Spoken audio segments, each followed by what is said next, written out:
So the Moto X40 is coming in a few hours and Motorola have done the impossible once again.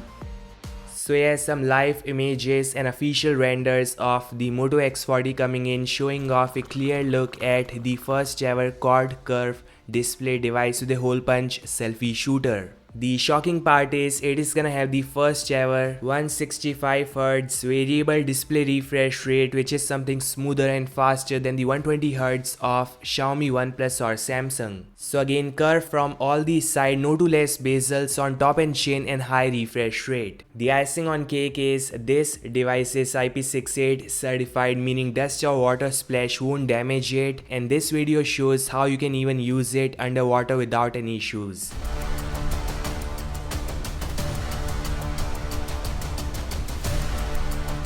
So I like how both Xiaomi and Moto have done the IP68 certification for the latest flagship, just like Samsung and iPhone. Then there is Qualcomm's 8 Gen 2 Silicon, which is powerful and power efficient, fastest UFS 4.2 storage and LPDDR5X RAM.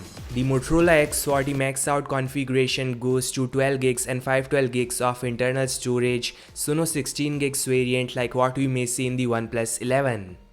The X40 got a Gimbal-Like Stabilization, which is awesome, and yes, there's 4600 mAh battery with 125 watts of insane fast charging. So yeah, the specifications are somewhat similar to Xiaomi 13, and best part is it is coming outside China, like India, US and Europe are for sure getting this device with stock pixelish UI. See, Moto is using My UI in China and they plan to change the full design of UI. Me, I like My UI more than Pixel UI. All I want is Moto to promise monthly security patches and fast OS update, and that may give a tough fight to Samsung or OnePlus. So what do you guys think about the Moto X40? Let me know in the comment section below, and I'll meet you guys in the next one. Like, subscribe and peace out.